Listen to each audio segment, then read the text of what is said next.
जा पूजा में पूजा पाठ में सबसे ज्यादा रहुए सबे के बा नामो रहुए सबे से आरती पूजा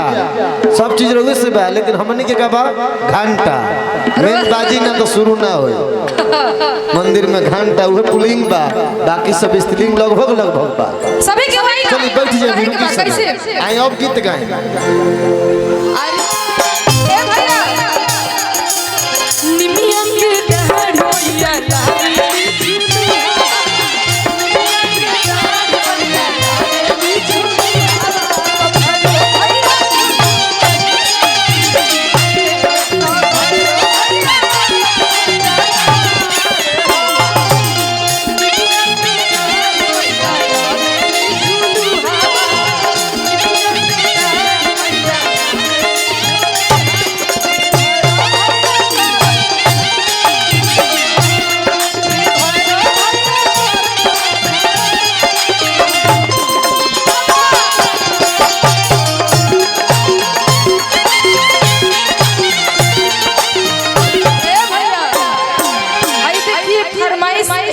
पुरस्कार ऐसा आदमी के तरफ से आई बा कि हमरा बोलहु में अजीब लागत है का लिखल बा हो राम कुमार दलाल बैल के तरफ से पुरस्कार ए भैया मार खायाला काम मत करावलो नी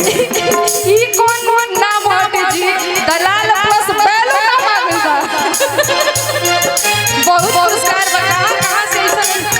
अच्छा भैया बैल होवे आयो बड़ा लेकिन वो बैल जैसे लागत नहीं करो तो साढ़ ऐसा लागत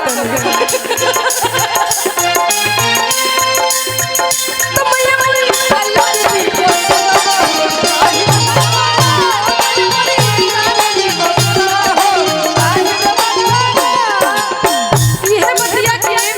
हमने की यूपी बिहार में जब माई के बुलवला पे माई ना आवेली तो हमरे ऐसा ओझा सोखा लोग माई के दिवास लगावे लो कोना भाव में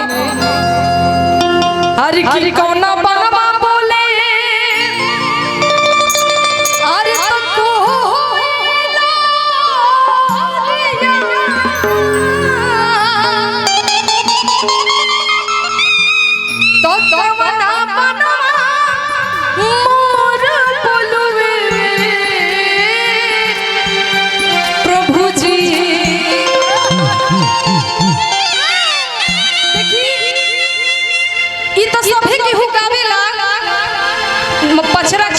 लेकिन इहे बतिया के तनी हम गाव तनी कोना भाव में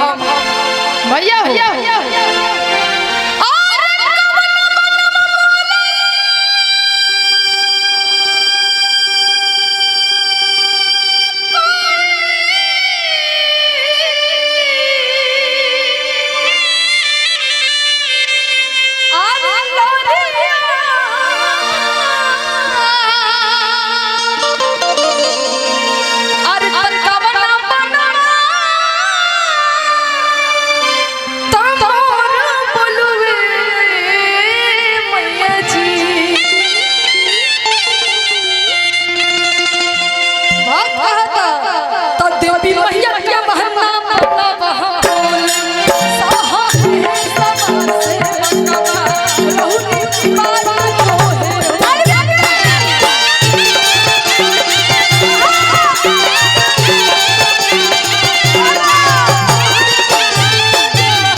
जितने भी लोग सुन रही हैं हमारी बातें भैया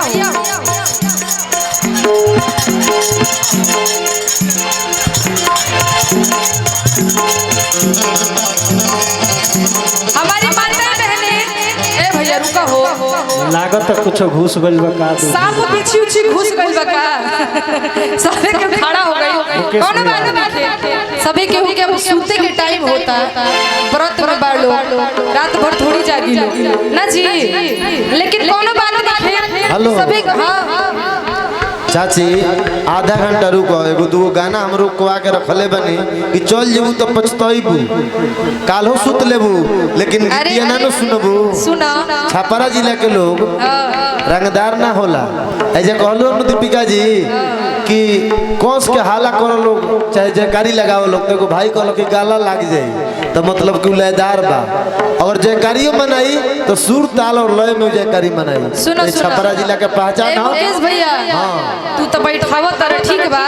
लेकिन इहो बात रखो माई बहन लोग जी में बहुत काम होखेला, हमनी ऐसा रात भर जागे वाला काम कर लो सुबह हो जागे के पड़ी तो हमनी के बिना काम के का बनी तारा ऐसा घोड़ा का बेच के सुती लोग थोड़ी हमनी के बिना काम के बन जा, हमनी के मुख्य काम बन जा। पूजा में पूजा पाठ में सबसे ज्यादा रहुए सबे के बा, नामो रहुए सबे से आरती पूजा सब चीज रहुए से बा, लेकिन हमनी के का बा घंटा मेन बाजी ना तो शुरू ना होई। मंदिर में घंटा उहे पुलिंग बा, बाकी सब स्त्रीलिंग लगभग बा। सभी के